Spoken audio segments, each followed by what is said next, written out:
Welcome to my Vidya hub tutorial channel. आज मैं आपके लिए एक मॉक टेस्ट की सीरीज लेके आई हूँ। ये जो आपको मैंने थोड़े दिन पहले आपको मैंने एक वीडियो अपलोड की थी, जिसमें आपको मैंने बताया था कि पंजाब गवर्नमेंट ने group A, group B, group C की जो वैकेंसीज हैं वो आउट जो है वो होने वाली हैं। अभी सिर्फ जो है इनका नोटिफिकेशन भी अभी नहीं आया है, अभी जस्ट सरकार की तरफ से पब्लिश हुई है, ठीक है, कि उनकी तरफ से ये जो है वैकेंसीज निकाली जाएंगी। आगे प्रिपरेशन जो है वो हमें पहले ही तैयारी करके रखनी पड़ती है। प्रिपरेशन जो है वो ऑन दैट टाइम हम नहीं करते, उसके लिए पहले से ही स्टार्ट होना पड़ता है, सो दैट कि जब भी एग्जाम्स आए तो हम अपने आप को रेडी रखें। उसके अलावा ये जो वैकेंसीज आने वाली है इनकी तैयारी तो हमने करनी ही करनी है। बाकी जो एग्जाम्स आपके नैब तहसीलदार या पीपीएससी कोऑपरेटिव इंस्पेक्टर 2022, ये जो दो एग्जाम्स हैं ये आने वाले हैं। इवन जो नैब तहसीलदार है वो आपका 22 मई, ठीक है, इसकी डेट जो है वो आ चुकी है। पीपीएससी कोऑपरेटिव इंस्पेक्टर का जो है आपका अभी तक नहीं आई है डेट, पर मेक श्योर ये भी आपकी नेक्स्ट मंथ तक आ जाएगी, ठीक है जी। इन सब चीज़ों को ध्यान में रखते हुए, सारे एग्जाम्स को ध्यान में रखते हुए मैं आपके लिए एक मॉक टेस्ट सीरीज लेके आई हूँ, ठीक है जी। मॉक टेस्ट सीरीज, इसमें सिर्फ आपका जो रहेगा पार्ट वो रहेगी आपकी जीके, आपकी करंट अफेयर्स, आपका static portion plus current affairs, ठीक है। इन दो चीज़ों को ही मैंने सिर्फ टारगेट किया है, ठीक है जी। उसके अलावा क्वांट्स रीजनिंग का जो मिड कंटेंट है वो मेरे चैनल पे आप देख सकते हैं, वो ऑलरेडी जो है वो अपलोडेड है, क्वांट्स एंड रीजनिंग का, ठीक है। तो ये दो चीज़ें ऑलरेडी अपलोडेड हैं, चैप्टर वाइज हैं। आप जो आपको नीड है आप चैप्टर के अकॉर्डिंग जाके इसको देख सकते हैं, ठीक है जी। इसके अलावा पॉलिटी का क्रैश कोर्स चल रहा है। पॉलिटी की मैंने वीडियोस कवर की हैं, जिसमें हिस्टोरिकल बैकग्राउंड से लेके फंडामेंटल राइट्स तक के जो वीडियोस हैं वो अपलोडेड हैं। अब इसमें जो मैं आपके लिए लेके आई हूँ ये मॉक टेस्ट सीरीज है, ठीक है। इसके अलावा मैं आपको एक और चीज़ बता देती हूँ कि आप नीचे देख सकते हैं कि pattern of examination for selection कैसा रहता है। बेसिकली ये जो ग्रुप ए और बी की अगर मैं बात करूँ, ठीक है, इनका जो एग्जामिनेशन जो पैटर्न है वो आपको कैसे देखने को मिल सकता है, वो आपको ऐसे देखने को मिल सकता है जैसे कि ये गिवन है कि logical reasoning and mental ability 40 questions and GK and current affairs 80 questions, ठीक है। ये बेसिकली ग्रुप ए और बी के जो एग्जाम्स होते हैं उनमें आपको पैटर्न ऐसा देखने को मिल सकता है, ठीक है। इसके अलावा अगर अगर हम ग्रुप सी की बात करें, ठीक है, ग्रुप सी की बात करें, इसमें आपको GK, quants, reasoning, GK, computer, Punjab GK, Punjabi, English, इन सब के बारे में, ठीक है, इंग्लिश, पंजाबी, ठीक है, Punjab GK, current affairs, GK, तो ये सब अलग अलग सेक्शंस में मिलते हैं। ये ग्रुप सी का आपका जो पैटर्न रहता है, ठीक है। अगर हम इसमें भी देखें तो हमारा जो जीके का पोर्शन है वो इसमें भी आता है। तो आप ये नहीं कह सकते कि ये जो वीडियो है सिर्फ और सिर्फ नैब तहसीलदार या पीपीएससी के लिए ही बनाई गई है। ये आपका कोई भी एग्जाम हो, चाहे जीके 10 मार्क्स की हो, चाहे जीके 20 की हो, चाहे जीके 80 मार्क्स की हो, एक एक सिंगल मार्क भी आपके एग्जाम को आपको कट ऑफ क्लियर कराने में आपकी हेल्प करता है, ठीक है। तो आप प्लीज़, और मेरी एक रिक्वेस्ट ये भी है, ये मॉक टेस्ट जब भी आप सॉल्व करें तो साथ में कॉपी पेन लेके ज़रूर बैठें, और अपने जो मार्क्स आप खुद इवेल्युएट करें कि आपके कितने जो मार्क्स हैं वो आए हैं, और आप कमेंट सेक्शन में मुझे अपने मार्क्स जो हैं वो नीचे बताएंगे, सो दैट कि आपको अपनी और बाकियों की परफॉर्मेंस भी पता चले। उसके अलावा अगर हम बात करें 40 क्वेश्चंस, ठीक है, 40 क्वेश्चन रीजनिंग, पहला क्या होता था जब बहुत पहले की बात है जब ये पैटर्न कुछ ऐसा होता था, ठीक है, बट अब जो पैटर्न है वो चेंज हो चुका है। अब यहाँ 40 कर दिया है और यहाँ 80 कर दिया है, ठीक है। अब ये ईच क्वेश्चन जो है वो आपका 1 का भी हो सकता है, 4 का भी हो सकता है। 2 घंटे का आपका एग्जाम रहेगा, ठीक है। टोटल 120 क्वेश्चन हैं जैसे कि यहाँ लिखे हुए हैं। और नेगेटिव मार्किंग डिपेंड करता है आपके जो है आपके पेपर पे, ठीक है। आप नैब तहसीलदार का एग्जाम दे रहे हो या पीपीएससी का दे रहे हो तो वो कितनी नेगेटिव मार्किंग आपकी जो है चार्ज कर रहे हैं, वो डिपेंड करता है एग्जाम टू एग्जाम, ठीक है जी। तो ये आपको मैंने एक पैटर्न समझा दिया है कि हमने ये मॉक टेस्ट क्यों स्टार्ट किया है, इसकी वेटेज को ध्यान में रखते हुए, ठीक है जी। आगे बाकी जो आप मेरे टेलीग्राम चैनल्स पे जुड़ सकते हैं, that is Vidya hub tutorials, ठीक है, विद्या हब हब ट्यूटोरियल, इस नाम से जो है टेलीग्राम चैनल चल रहा है। इस पे जितने भी कंटेंट हमारे से हो सकता है कि हम लॉजिकल रीजनिंग, मेंटल एबिलिटी के जितने क्वेश्चंस हैं वो अपलोड कर सकें। Let's start with mock test 1. The first question is, which statement is not true about 16(4)(a) article of Indian Constitution? ठीक है, इनमें से 16(4) आर्टिकल में कौन सा कॉन्स्टिट्यूशन के अंदर नहीं आता है, नॉट के बारे में बताना है, ठीक है जी। नॉट के बारे में, not true. The first option is 16(4)(a) introduced in 77 constitutional amendment act, ये बिल्कुल करेक्ट है। ठीक है, जो 16(4)(a) है, जो हमारा कॉन्स्टिट्यूशन अमेंडमेंट एक्ट 77 में जो था वो ऐड किया गया था। पहले मैं आपको बता देती हूँ, जो आपका आर्टिकल 16 है, आर्टिकल 16 है, ठीक है, एक सेकंड में यहाँ लिखती हूँ, वो किसके साथ डील करता है, वो आपका equality of opportunity in the matters of public employment. ठीक है, मैं यहाँ लिखती हूँ इक्वालिटी ऑफ अपॉर्चुनिटी के साथ डील करता है, राइट। उसके अंदर आपका 16(4)(a) है, ठीक है, जो किसके साथ डील करता है, जो आपका डील करता है reservation in the matter of SC and ST के साथ। ठीक है, इसमें जो प्रोविजंस आती हैं वो reservation in the matter of SC and ST। It provide state can make any provision for the reservation in the matter of SC and ST। ठीक है जी, उसके बाद यहाँ लिखा हुआ है कि it provide states can make any provision in the favour of member of SC ST for relaxation in qualifying marks in any examination. जहाँ पे ये जो 16(4)(a) है, ठीक है ना, यहाँ पे 16(4)(a) में रिजर्वेशन की बात की गई थी SC ST की, बट यहाँ पे आपकी क्वालिफाइंग की जो बात है वो इन एनी एग्जामिनेशन ये 14(a) के अंदर नहीं की गई है, ये आपके 16(4)(b) के अंदर की गई है, करेक्ट। जो यहाँ पे क्वालिफाइंग मार्क्स की बात की गई है वो 16(4)(b) के अंदर की गई है, जो कब ऐड की गई थी, ये आपकी 81st कॉन्स्टिट्यूशनल अमेंडमेंट, ठीक है, 2000 में ऐड की गई थी, 2000। ठीक है जी, 44(b) के अंदर। And next is all of the above 16(4)(b) के अंदर। ठीक है जी, अब यहाँ पे क्या है, विच इज नॉट ट्रू, हमने ट्रू नॉट ट्रू के बारे में बताना है, और 16(4)(a) की बात हो रही है। इट मीन्स इसका जो राइट आंसर हो जाएगा वो आपका थर्ड हो जाएगा। ठीक है जी, क्योंकि ये किसके अंदर आता है, ये आपका 16(4)(b) के अंदर आता है। Next question, global forest goals report prepared by which of the department, following department. ठीक है जी, तो ग्लोबल फॉरेस्ट गोल्स रिपोर्ट किसके द्वारा जो है वो प्रिपेयर की जाती है, ऑप्शन देख लेते हैं। Department of economic and social welfare of the United Nations, the economics intelligence unit, world hunger line, या रिपोर्टर्स विदाउट बॉर्डर्स। तो ये जो आपकी रिपोर्ट है ग्लोबल फॉरेस्ट गोल रिपोर्ट, ये department of economic and social of the United nation के द्वारा prepare की जाती है। Next question, which of the following not true about CBC। ठीक है जी, तो सीबीसी की जो फुल फॉर्म होती है वो सेंट्रल विजिलेंस कमीशन होती है। सीबीसी की full form central vigilance commission, ये एक अपेक्स इंस्टीट्यूट है, ठीक है, विजिलेंस का। और ये इसका काम क्या है, ये बेसिकली जो ये फ्री ऑफ कंट्रोल होती है किसी भी एग्जीक्यूटिव अथॉरिटी से, ये सारा मॉनिटर करती है अंडर द सेंट्रल गवर्नमेंट। जितनी भी एडवाइजरिंग कमेटीज होती हैं, प्लानिंग, एग्जीक्यूटिंग, रिवाइविंग, ठीक है, जितना भी सेंट्रल गवर्नमेंट का काम है ये सीबीसी करती है, सेंट्रल विजिलेंस कमीशन करती है। ठीक है जी, आगे हमें इसमें क्वेश्चन में क्या बताना है, विच of the following is not true के बारे में बताना है, जो इसमें से गलत, ठीक है, जो इसमें से सही नहीं है, गलत है। ऑप्शन देख लेते हैं। It refers to central vigilance commission, ये बिल्कुल राइट है। This is an independent body, ये भी बिल्कुल राइट है। It responsible for only Lok Sabha, तो ये आपका जो ऑप्शन है ये गलत है।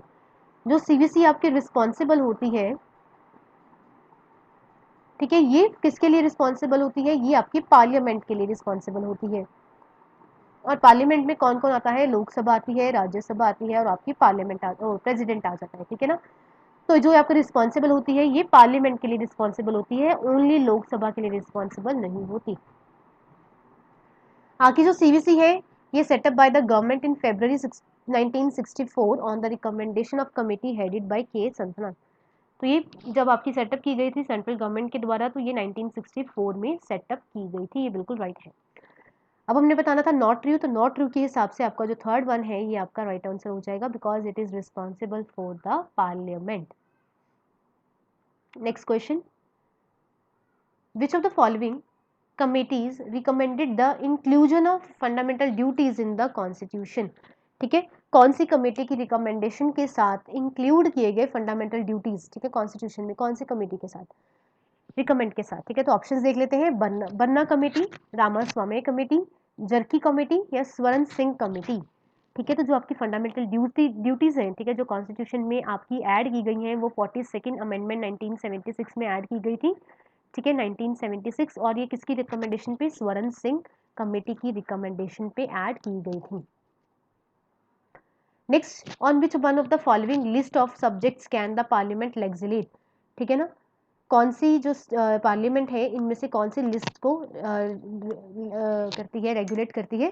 तो ऑप्शंस देख लेते हैं, union list, concurrent list, residual subjects हैं, ऑल ऑफ दीज, ठीक है। तो आपको जैसे पता है कि यूनियन लिस्ट होती है, एक स्टेट लिस्ट होती है, ठीक है, और एक हमारे पास कॉन्करेंट लिस्ट होती है, राइट।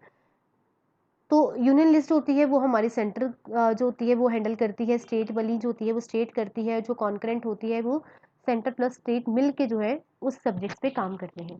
अब यहाँ पे पार्लियामेंट की बात की गई है कि तो जो पार्लियामेंट है वो लेजिस्लेट कौन से लिस्ट ऑफ सब्जेक्ट है, तो इसका जो आंसर है वो फोर्थ है, ऑल ऑफ दीज, यानी कि यूनियन लिस्ट, कॉन्करेंट लिस्ट या residual subject, all of these.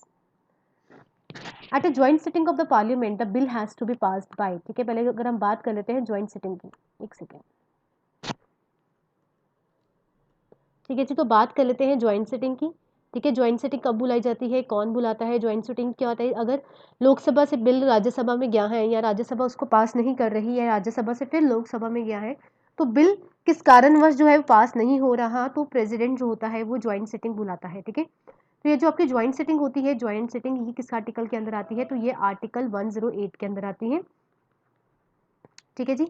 आगे इस मीटिंग को कौन, ठीक है, कॉल्ड बाय, ये प्रेसिडेंट जो है इस मीटिंग को बुलाता है ज्वाइंट सिटिंग को, ठीक है। और प्रिसाइडेड ओवर बाय, ये याद रखना कि इस मीटिंग का जो मीटिंग को प्रिसाइडेड ओवर मतलब कौन जो है प्रिसाइड करता है, प्रोसीड करता है, आगे बढ़ाता है, तो वो स्पीकर ऑफ द लोकसभा, ठीक है। ये क्वेश्चन पेपर में आ चुके हुए हैं इसलिए मैंने आपको करवा दिए। स्पीकर ऑफ लोकसभा जो है वो प्रिसाइडेड करता है ज्वाइंट सिटिंग मीटिंग को।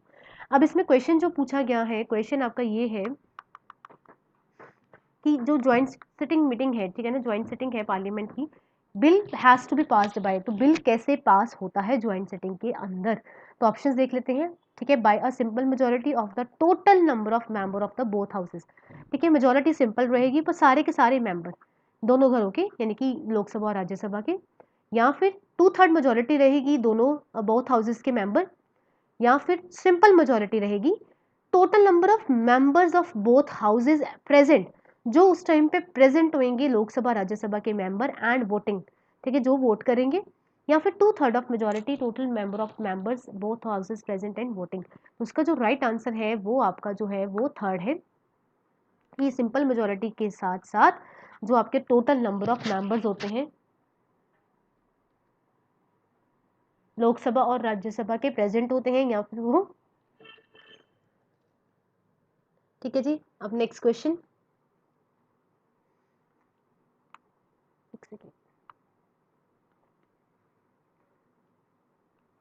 सेवेंथ क्वेश्चन, ठीक है। Who release the migration and development brief, ठीक है।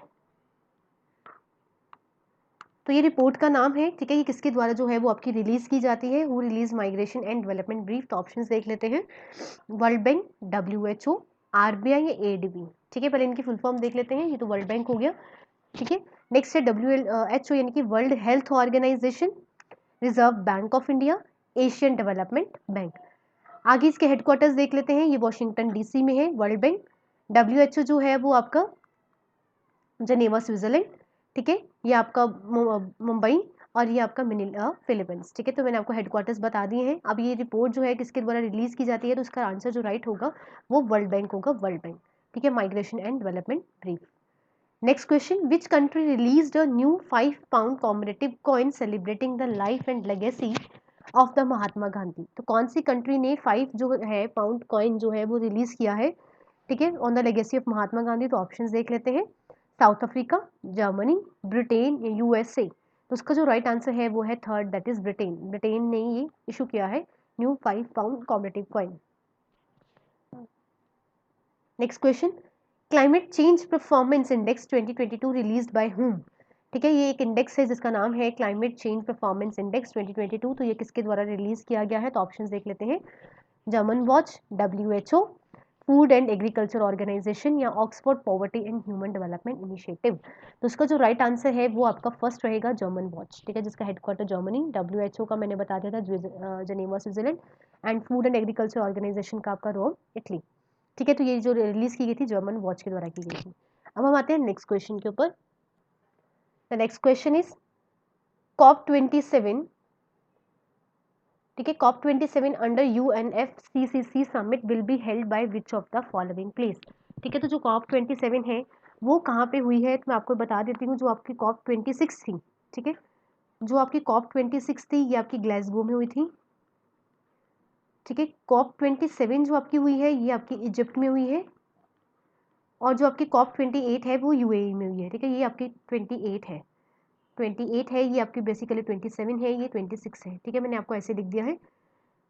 ठीक है, अब ये बोला गया है कि अंडर द UNFCCC समिट जो है ये कहाँ हुई थी, इसकी फुल फॉर्म आप देख लीजिए।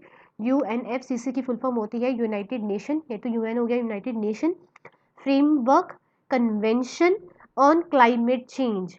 ठीक है, कन्वेंशन ऑन क्लाइमेट चेंज। तो ये जो COP27 है ये आपकी कब कहाँ हेल्ड हुई है, तो ये आपकी हुई है इजिप्ट में।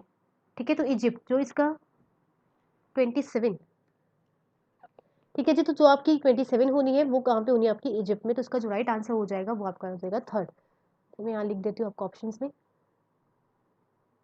इसका जो राइट आंसर है वो है third. Next question, which of the following bank approved $250 million loan for India national industrial corridoral development programme. ठीक है, तो कौन से बैंक ने जो है $250 million जो है लोन अप्रूव किया है for the Indus national industrial corridor के लिए। ऑप्शंस देख लेते हैं, वर्ल्ड बैंक, RBI, ADB या इन्वेस्टमेंट बैंक। ठीक है, तो RBI की फुल फॉर्म मैंने आपको बता दी है, reserve bank of India. ADB की एशियन डेवलपमेंट बैंक। ठीक है, तो किसने जो है वो $250 million दिए हैं, तो इसका जो राइट आंसर है वो आपका ADB है, यानी कि एशियन डेवलपमेंट बैंक, और इसका जो हेडक्वार्टर है वो आपका है मनीला, फिलीपींस। ठीक है, तो इसका राइट आंसर हो जाएगा third one, that is ADB bank. अब हम आते हैं नेक्स्ट क्वेश्चन पे। तो 12th question, world largest khadi national flag was installated in which place. ठीक है ना, कौन सा जो वर्ल्ड का लार्जेस्ट खादी नेशनल फ्लैग है वो कहाँ पे इंस्टॉल किया गया है। ऑप्शंस देख लेते हैं, कच्छ गुजरात, लेह लद्दाख, दिल्ली या मुंबई महाराष्ट्र। तो इसका जो राइट आंसर है वो कौन सा है आपका, that is called Leh Ladakh. ठीक है जी, जो कि यहाँ पे ये आएगा राइट आंसर लेह लद्दाख। ये जो नेशनल फ्लैग है इसकी लेंथ जो है, ठीक है मैं यहाँ लिख देती हूँ, लेंथ जो है इसकी वो 2 to 5 फीट है, और उसकी जो विड्थ है, ठीक है विड्थ है वो 150 फीट। ठीक है जी, और इसका जो वेट रहेगा आपका वो रहेगा 1000 kg। ठीक है, 1000 kg। तो ये लेह लद्दाख में world largest khadi national flag जो इंस्टॉल किया गया है। ठीक है, लेंथ 2 to 5 फीट, विड्थ 150, और जो वेट रहेगा इसका 1000 kg। Next question, which is the script of the Indus valley civilisation. ठीक है, कौन सी जो स्क्रिप्ट है वो इंडियन सिविलाइजेशन की है। ऑप्शंस देख लेते हैं, अननाउन, हिंदी, संस्कृत या ब्राह्मणी। ठीक है, जो उसका राइट आंसर है वो आपका फर्स्ट रहेगा, unknown. Unknown is your first answer. Next question, which one of the following places remains of the wells have been found in houses belonging to 12th stage of Indus Valley civilization। ठीक है, तो इनमें से कौन सी आपको place बतानी है, ठीक है, जो कि आज भी मिलती है हमें belonging to 12th stage of Indus, ठीक है, वैली सिविलाइजेशन के टाइम पे। तो ऑप्शंस देख लेते हैं, हड़प्पा, लोथल, ठीक है, राखरीगढ़ी, और ये मोहनजोदाड़ो। ठीक है, तो इसका जो राइट आंसर है वो है फोर्थ वन, इस Mohenjodaro. Next question, which of the following statement is not true about the Raisina dialogue. ठीक है जी, तो रायसीना डायलॉग जो है इनमें से कौन सा करेक्ट नहीं है। तो ऑप्शंस देख लेते हैं, it was started in 2017, it is an independent think tank, headquarter based in New Delhi, या it is a conference on geo economic and geo politicals. ठीक है, उसका जो राइट आंसर है इसमें से नॉट ट्रू बताना है, तो ये नॉट ट्रू के हिसाब से ये जो है आपका राइट आंसर बन जाएगा, बिकॉज ये 2016 में स्टार्ट हुई थी, 2016 में, तो इसके हिसाब से ये आपका नॉट ट्रू हो जाएगा। The next question, consider the following statement, Khelo India introduce to revive the sports culture in India. ये बिल्कुल करेक्ट है। It is the under the ministry of youth affairs and sports, ये भी बिल्कुल राइट है। It is a national level programme at the grass root level, तो ये भी करेक्ट है। तो इसका जो राइट आंसर आ जाएगा वो आ जाएगा आपका ऑल ऑफ द अबव। और जो ये खेलो जो इंडिया स्टार्ट हुआ था ये कब हुआ था, ये 2018 में स्टार्ट हुआ था।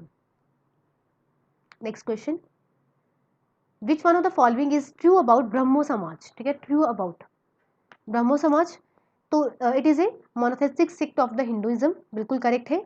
One of the leading figures was Ram Mohan Roy, तो ये इसका लीडिंग एक फिगर जो नाम था राम मोहन राय, ये बिल्कुल राइट है। उसके बाद the movement begin from the Kolkata in 1828, ये भी बिल्कुल राइट है। ब्रह्मो समाज, तो इसके हिसाब से जो आपका राइट आंसर हो जाएगा वो आएगा all of the above. Next, Panchayat Raj also known as, ठीक है, इसको हम क्या कहते हैं? Three tier system, government system, Panchayati Raj, ये भी बिल्कुल करेक्ट है। ठीक है, इसको क्या कहते हैं? Is also known as three tier system government, democratic decentralisation या democratic centralisation. 1 and 2 is correct. तो इसका जो राइट आंसर बनता है वो आपका बनता है 1 और 2। ये एक थ्री टायर सिस्टम है। ये पेपर में बहुत बार क्वेश्चन जो है पूछा गया है कि जो पंचायती राज सिस्टम है ये कितना टायर है, 4 टायर, 2 टायर, तो ये थ्री टायर सिस्टम है और ये डेमोक्रेटिक डिसेंट्रलाइजेशन है। ठीक है, ये सेंट्रलाइजेशन ही है, ये डिसेंट्रलाइजेशन है, तो इसका जो राइट आंसर है वो 4th है। In the modern historian who called the revolt of 1857 as the first war of independence, ठीक है, तो इनमें से कौन जो है आपका मॉडर्न हिस्टोरियन है जिसको बोला जाता है revolt of 1857 as the first war of independence? ठीक है, तो इसको ऑप्शन देख लेते हैं। वी.डी. सावरकर, एस.एन. सेन, महात्मा गांधी या बाल गंगाधर तिलक। तो इसका जो राइट आंसर है वो कौन सा आएगा? VD. Savarkar is the right answer. ठीक है जी, तो ये मैं एक मिनट क्वेश्चन आपको रिपीट कर देती हूँ। मॉडर्न हिस्टोरियन है जिसने कहा था कि रिवॉल्ट ऑफ 1857 को फर्स्ट वॉर ऑफ इंडिपेंडेंस बोला गया है, तो वो है वी.डी. सावरकर। ठीक है, नेक्स्ट क्वेश्चन, एक सेकंड, हाँ, नेक्स्ट क्वेश्चन आपका है the first governor general and viceroy of British India was, ठीक है, तो फर्स्ट गवर्नर जनरल और वाइस रॉय कौन था ब्रिटिश इंडिया का? ऑप्शन देख लेते हैं। Lord Dalhousie, Warren Hastings, Lord Ripon या लॉर्ड कैनिंग। तो फर्स्ट गवर्नर जनरल, ठीक है, एंड वाइस रॉय जो आपका था वो कौन थे? Lord Canning. तो आपका 4th जो है वो राइट आंसर है। Next question, high court were established in Kolkata, Bombay and Madras in which year? ठीक है, तो कौन से साल में जो है वो एस्टैब्लिश किए गए हाई कोर्ट कोलकाता, बॉम्बे, मद्रास? तो ऑप्शंस देख लेते हैं। 1919, 1862, 1773 या 1935। तो इसका जो राइट आंसर है वो क्या आएगा आपका? 1862 right answer. Next question, the partition of Bengal 1905 was annulled in which year? ठीक है, जो पार्टीशन ऑफ बंगाल थी वो कब की गई? ऑप्शंस देख लेते हैं। ठीक है जी, तो next question, the partition of Bengal 1905 was annulled in which year? ठीक है, जो आपकी पार्टीशन हुई थी 1905 में बंगाल की, तो कौन से ईयर में उसको नलीफाई कर दिया गया था? तो ऑप्शंस है आपकी 1911, 1907, 1919 या 1916। तो ये आपका राइट आंसर जो है फर्स्ट है। जो पार्टीशन ऑफ बंगाल थी वो 1905 में की गई थी और वापस जो उसको नलीफाई किया गया वो 1911 में कर दिया गया। Next question, part 5th of the constitution deals with, ठीक है, पार्ट 5th जो है वो किसके साथ डील करता है? ऑप्शंस देख लेते हैं। ये आपके फर्स्ट ऑप्शन है union executive, parliament, supreme court and high court या कैग। ठीक है, तो इसके आपने ऑप्शन कोड जो है वो आपके नीचे गिवन है। तो इसमें जो आपको फर्स्ट है वो ए का आपको गिवन है फर्स्ट एंड सेकंड, बी का first second third, see all 4 या D 1 and 2 only.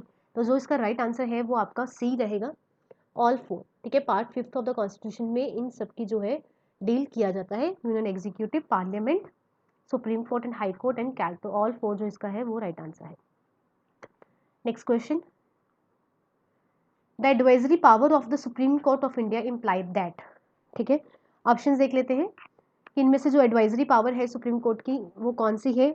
Option, it tender advice to the president on questions, it tenders advice to the prime minister on legal matter, it tenders the advice on government of India on all constitutional matter, it has the power to tender advice of all of the above person.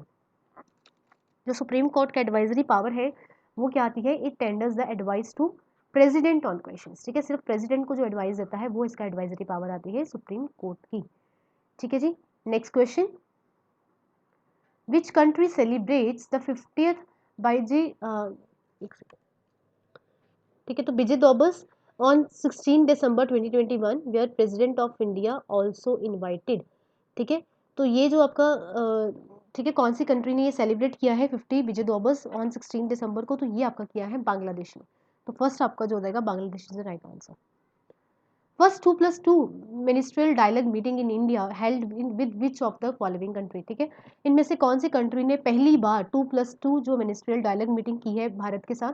Option देख लेते हैं, Russia, Canada, Germany या USA. तो इसका जो right answer है वो है Russia. Next question, where India's first IAMC international arbitration and meditation centre was inaugurated, ठीक है, तो कहाँ इनोग्रेट किया गया है इंडिया फर्स्ट IAMC? तो ऑप्शंस देख लेते हैं, न्यू दिल्ली, बनारस, कोलकाता या हैदराबाद। तो इसका जो राइट आंसर है वो आपका फोर्थ रहेगा, Hyderabad. Next question, which of the following country invited on Republic day parade, ठीक है, एक सेकेंड, हाँ जी, कौन सी जो कंट्री थी जिसको इनवाइट किया गया था रिपब्लिक डे परेड पे? तो ऑप्शंस देख लेते हैं, central Asian countries, Russian, Germany, east Asian countries, ठीक है, जो इनवाइट किया गया था वो हमारा फर्स्ट ऑप्शन मैंने आपको बता दिया है, सेंट्रल एशियन कंट्रीज है। वो कौन कौन सी हैं मैं आपको नाम लिखवा देती हूँ। तो उसकी जो इसका जो राइट आंसर बन जाएगा वो सेंट्रल एशियन कंट्रीज बन जाएगा, ठीक है। हाँ जी, तो इसका आप नोट कर लीजिए कौन कौन से होते हैं। काजिकिस्तान मैं यहाँ लिख रही हूँ, ठीक है, काजिकिस्तान, फ्रिजिक रिपब्लिक, एक सेकेंड, ये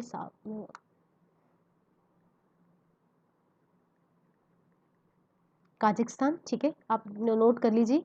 नेक्स्ट इज क्रेजिक रिपब्लिक, ताजिकिस्तान, ठीक है। Next is Turkmenistan and last one is Uzbekistan.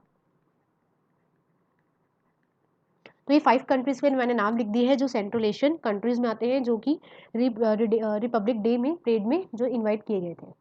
The next question, international solar alliance got observer status from which of the following organisation, ठीक है, तो कौन सा जो इनको कौन सी ऑर्गेनाइजेशन से इनको जो है ऑब्जर्वर स्टेटस का नाम वो मिला है? तो ऑप्शन देख लेते हैं, यूनिसेफ, यूनेस्को, UNGA या नॉन ऑफ द अबव, ठीक है जी। तो इसका जो राइट आंसर है वो है UNGA, ठीक है। इसकी जो ये है आपका यूनाइटेड नेशन जनरल असेंबली, ठीक है, यूनाइटेड नेशन जनरल असेंबली। आगे नेक्स्ट क्वेश्चन,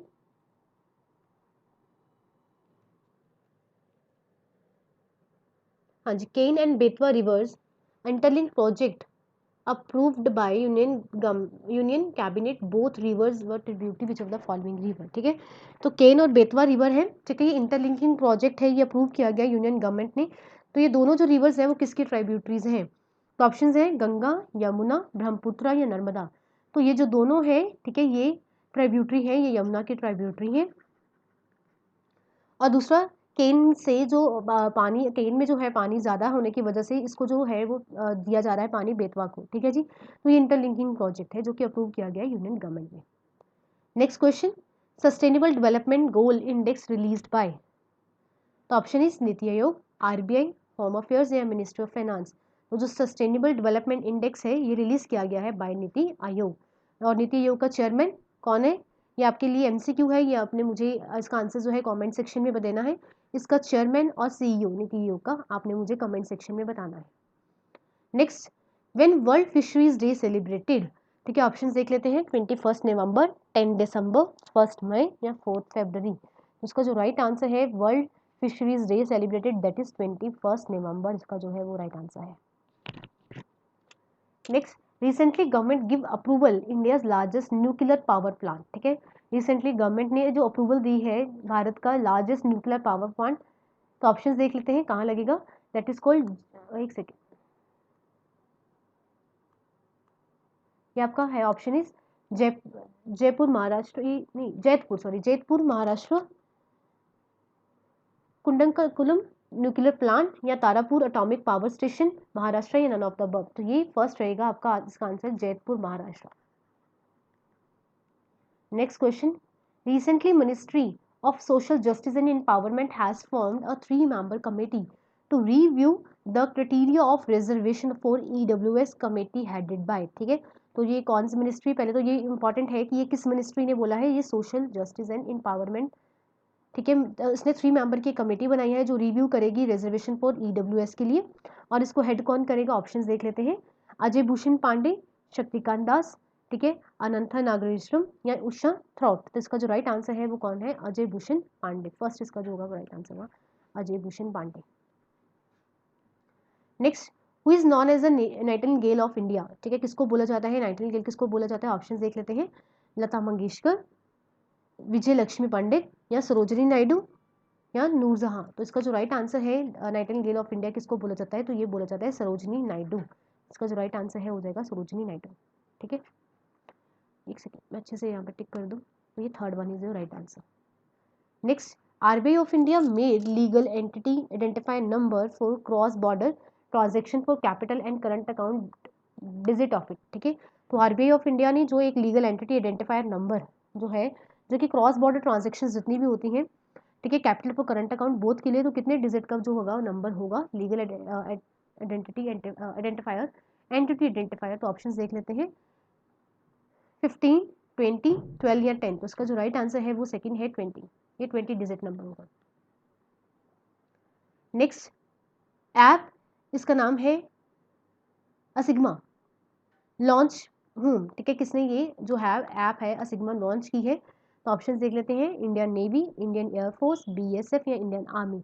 तो ये असिग्मा जो लॉन्च की गई है ये की गई है किसके द्वारा? इंडियन आर्मी के द्वारा की गई है। 37 ये जो होगा आपका fourth is your right answer.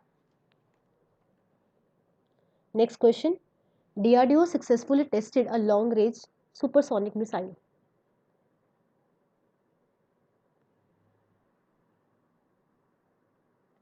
हाँ जी, डीआरडीओ सक्सेसफुली टेस्टेड, ठीक है, tested a long range supersonic missile assisted torpedo smart form. ठीक है ना, किसने जो है आपकी डीआरडीओ ने सक्सेसफुली टेस्टेड लॉन्च की गई। ठीक है, तो डीआरडीओ ने सक्सेसफुली टेस्टेड जो लॉन्ग रेंज सुपरसोनिक मिसाइल है, ठीक है, ये कहाँ से जो है वो जो लॉन्च की गई है? ऑप्शन देख लेते हैं। पोखरम इन राजस्थान, ठीक है, Chandipuram coast of Odisha, A P J Abdul Kalam island Odisha या बालासोर ओडिशा। तो इसका जो राइट आंसर है, डीआरडीओ ने जो सक्सेसफुली लॉन्च की है supersonic missile that is called APJ Abdul Kalam Kalam island Odisha. Next, 15th edition of biennial trilateral exercise दोस्ती between India, Maldives and Sri Lanka held in which country? तो ये जो 15th एडिशन हुआ है, ठीक है, कौन सा एडिशन हुआ है? ये 15th एडिशन हुआ है, ट्राइलेटरल एक्सरसाइज हुई है दोस्ती, जिसका नाम क्या दिया गया है? दोस्ती किन किन के बीच में? India, Maldives and Sri Lanka. तो ये कहाँ की गई है? जो है आपकी हुई है ये इंडिया, मालदीव, श्रीलंका या अंडमान निकोबार। तो उसका जो राइट आंसर है वो की कहाँ है? मालदीव। राइट आंसर है इसका Maldives. Next question, 40th Janpath award 2021 won by home. ठीक है, तो जनपथ अवार्ड जो है आपका 2021 किसने जीता है? ऑप्शन देख लेते हैं। नीलमानी मोखम, दामोदर मौजू, एम मुकम्दम या दामुन गलगोट। तो इसका जो राइट आंसर है वो कौन सा रहेगा आपका? सेकंड, दामोदर मौजू। हाँ जी, next question, who is the present finance minister of Punjab? Option देख लेते हैं। भगवंत मान, मनप्रीत सिंह बादल, प्रकाश सिंह बादल या Harpal Singh Cheema. Who is the present finance minister of Punjab? Punjab का वित्त मंत्री, ठीक है ना। तो इसका ऑप्शन जो राइट आंसर है that is fourth one, Harpal Singh Cheema, present finance minister of Punjab. CM Bhagwant Singh Mann of Punjab what number of CM? ठीक है, कितने नंबर के वो सीएम बने हैं? जो सीएम बने हैं भगवंत सिंह मान, ठीक है, ऑप्शंस देख लेते हैं। 16th, 17th, 18th या 19th। जो भगवंत सिंह मान बने हैं वो बने हैं 17th। तो second is the right answer. जो 16 थे, ठीक है, वो चरणजीत सिंह चन्नी से, अब ये भगवंत सिंह मान बने हैं तो ये 17th नंबर है। Chief minister of Punjab took oath from which place of Punjab? कौन सी जगह से, पंजाब के कौन से प्लेस से उन्होंने अपनी जो सौ उठाई थी? ठीक है ना, सौ उठाते हैं, ओथ होती है जिसको बोलते हैं सौ, ठीक है, सौ उठाई थी कौन सी जगह से? ऑप्शंस देख लेते हैं। खटकर कला, चंडीगढ़, बठिंडा या Patiala. This right option is Khatkar Kalan. बिल्कुल first one is right answer, Khatkar Kalan. The next question, who is the Lokpal of Punjab at present? At present Punjab का लोकपाल कौन है? ऑप्शंस देख लेते हैं। Justice Vinod K Sharma, justice S S Sodhi, justice S K Mittal या जस्टिस एच एस राय। तो right answer is justice Vinod K Sharma, first one is the right answer. The next question, Lok Sabha and Rajya Sabha seats in Punjab are respectively, कहता कितनी कितनी seats जो है लोकसभा और राज्यसभा में है, ऑप्शंस देख लेते हैं। First one is 18 in Lok Sabha, 7 in Rajya Sabha, 11 in Lok Sabha, 9 in Rajya Sabha, 13th इन लोकसभा, 7 राज्यसभा, या 7 लोकसभा 19 राज्यसभा। तो उसका जो राइट आंसर है दैट इज 13 कितनी सीट्स है, 13 है लोकसभा की और 7 है राज्यसभा की। Next question, which of the following does not fall in Doaba area of Punjab, ठीक है, कौन सा दोआबा एरिया ऑफ पंजाब में नहीं आता, नोट। ऑप्शंस देख लेते हैं, होशियारपुर, नवांशहर, पठानकोट या जलंधर। तो होशियारपुर, नवांशहर, जलंधर, ये तीनों के तीनों जो है दोआबा के हैं। इसमें से जो उनसा नहीं है वो है पठानकोट। इसका जो राइट आंसर हो जाएगा that is Pathankot.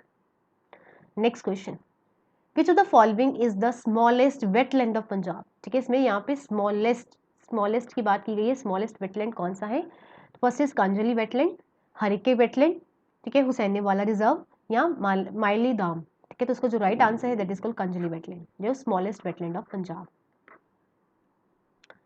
The next question, Chak Nanki founded by Guru Tegh Bahadur ji later become famous as, ठीक है, एक जगह का नाम जो है उन्होंने बसाया था चक नानकी गुरु तेग बहादुर जी ने। ये भी क्वेश्चन बन सकता है कि Chak Nanki founded by whom, that is Guru Tegh Bahadur जी। आज वो किस नाम से जाना जाता है, ऑप्शंस देख लेते हैं, अनंतपुर साहिब, गोइंदवाल साहिब, खडूर साहिब या नन ऑफ द अबव। तो the right answer is Anantapur Sahib, ठीक है। आपको ये भी पूछा जा सकता है अनंतपुर साहिब का दूसरा नाम क्या है, तो उसको चक नानकी के नाम से भी जाना जाता है। द नेक्स्ट क्वेश्चन, मंजी प्रथा, ठीक है, मंजी प्रथा was started by whom of the following Guruji, ठीक है, कौन से गुरुजी के द्वारा जो है मंजी प्रथा जो है स्टार्ट की गई थी। तो ऑप्शंस देख लेते हैं, गुरु रामदास जी, गुरु अमरदास जी, गुरु अंगद देव जी या गुरु अर्जुन देव जी, ठीक है जी। तो ये आपको पता होना चाहिए, गुरु जो अमरदास जी हैं वो आपके 4th गुरु जी थे, गुरु रामदास जी 4th है, गुरु अमरदास जी 3rd है, गुरु अंगद देव जी जो है वो 2nd है और गुरु अर्जुन जो देव जी हैं वो 5th है, ठीक है। तो इसमें से जो मंजी प्रथा स्टार्ट की थी वो हमारे 3rd गुरु जी ने यानी कि गुरु अमरदास जी ने की थी। तो मंजी प्रथा वॉज स्टार्टेड बाय गुरु अमरदास जी जो कि 3rd गुरु थे। The next question, the word Sikh out its origin which of the following languages, ठीक है, कौन सी भाषा में से जो वर्ड सिख है जो उसमें लिया गया था। तो ऑप्शंस देख लेते हैं, ग्रीक, रोमन, पर्शियन या Sanskrit. Is the right answer is Sanskrit, the 4th one is the right answer. The next question, penal code was introduce in Punjab in which year, कौन से साल में पीनल कोड जो है वो पंजाब में इंट्रोड्यूस किया गया। तो ऑप्शंस देख लेते हैं, द फर्स्ट वन इज 1850, 1862, 1865 या 1870। तो penal code was start in Punjab is 1862। The next question, battle of guns also known as, ठीक है, ऑप्शंस देख लेते हैं, battle of Ramnagar, battle of Chillianwala, battle of Anandpur Sahib या बैटल ऑफ गुजरात, ठीक है। बैटल ऑफ गन्स कौन सी बैटल को बोला जाता है, battle of guns, that is battle of Gujarat, ठीक है। गन्स मतलब गुजरात, ठीक है, ऐसे याद कर लिया करो, गन्स गुजरात। तो battle of guns also known as battle of Gujarat. The next question, Khalsa college Amritsar was founded in which year, कौन से साल में खालसा कॉलेज की स्थापना हुई थी अमृतसर में। तो ऑप्शंस देख लेते हैं, 1888, 1892, 1901 या 1904। तो राइट आंसर इज 1892, ठीक है जी। तो खालसा पंथ की स्थापना 1892। The next question, Punjab government note ₹2 as internet allowance for students in Punjab, ठीक है। तो पंजाब गवर्नमेंट ने कितनी जो राशि है वो स्टूडेंट्स को अलाउ की है फॉर इंटरनेट अलाउंस के लिए, ठीक है जी। तो ऑप्शंस देख लेते हैं, 1000, 500, 2000 और 2500। और ये मैं आपको बता दूं ये वन टाइम है जो मिलेगी, वन टाइम स्कीम है। तो उसका जो राइट आंसर है वो है 2000, कितना देने के लिए बोला है उन्होंने पंजाब सरकार ने, that is 2000। The next question, Punjab government established which of the following committee to check prime minister security lapses on 6 January 2022, ठीक है जी। तो पंजाब गवर्नमेंट ने एस्टैब्लिश की गई है एक कमेटी जो क्या करेगी, चेक करेगी प्राइम मिनिस्टर जो पीएम है उनकी सिक्योरिटी लैप्सेस जो कि 6 जनवरी को 2022 में हुआ था। अगर आपको याद हो कि उनकी जो फ्लाईओवर से जो उनकी कार थी, ठीक है ना, पीएम की, वो वापस चली गई थी, उसके लिए उन्होंने एक सिक्योरिटी जो लैप्सेस हुई थी ऑन 6 जनवरी, तो उसके लिए कौन सी कमेटी जो थी वो बिठाई गई थी। तो ऑप्शन देख लेते हैं, मेहताब सिंह गिल कमेटी, मनमोहन सिंह गिल कमेटी, स्वर्ण सिंह कमेटी या सुखदेव सिंह कमेटी? तो उसका जो राइट आंसर है that is first one, Mehtab Singh Gill committee. That is very very important question, Mehtab Singh Gill committee. The next question, doctor B R Ambedkar SC post matric scholarship scheme for the Punjab government has increased the income criteria to how much amount? ठीक है, तो doctor B R Ambedkar एक SC post matric scholarship scheme है जो Punjab government के द्वारा चलाई जा रही है। उसमें इनकम जो क्राइटेरिया है वो बढ़ा के कितना कर दिया गया है? तो उसका जो पहला था वो 2.5 था, 2.5 लाख। ठीक है, जिसको इंक्रीज करते हुए अब कितना कर दिया है? अब कर दिया है 4 लाख। तो ऑप्शंस देख लेते हैं, 4 लाख, 2.5 लाख, 3 लाख या 5 लाख। तो इसका जो राइट आंसर हो जाएगा वो कहा जाएगा 4 लाख। तो पहले 2.5 लाख सी, 2.5 लाख से बढ़ के अब कितनी कर दी गई है? 4 lakh. The next question, first bird fest 2021 Punjab took place at which city? ठीक है, तो फर्स्ट बर्ड फेस्ट तो कौन से प्लेस में किया गया है पंजाब के?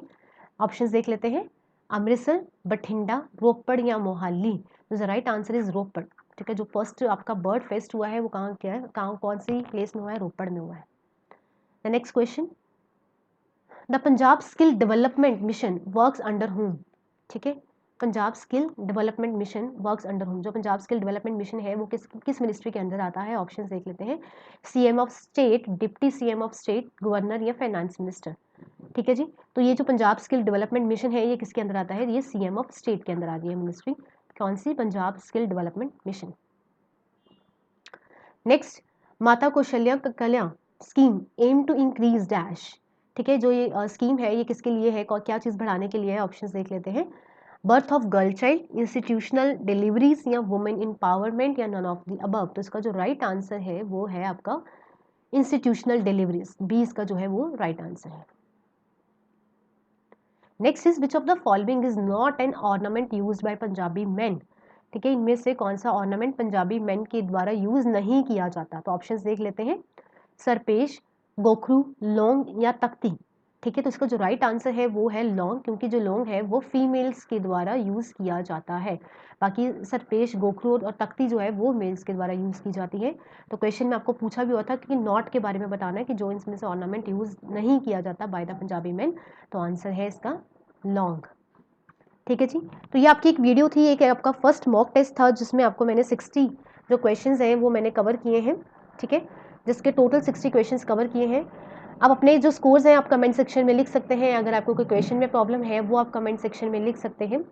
ठीक है, अगर आपको मेरा कंटेंट अच्छा लग रहा है प्लीज़ इस चैनल को सब्सक्राइब करें और उन बच्चों तक ये वीडियो ज़रूर पहुंचाएं जो कि घर बैठ के अपने एग्जाम्स की तैयारी करना चाहते हैं। और इस चैनल को ज़्यादा से ज़्यादा प्रमोट करो सो दैट कि मेरे को मोटिवेशन मिले कि मैं आपको अच्छे से भी अच्छा कंटेंट जो है इसमें प्रोवाइड करवा सकूँ।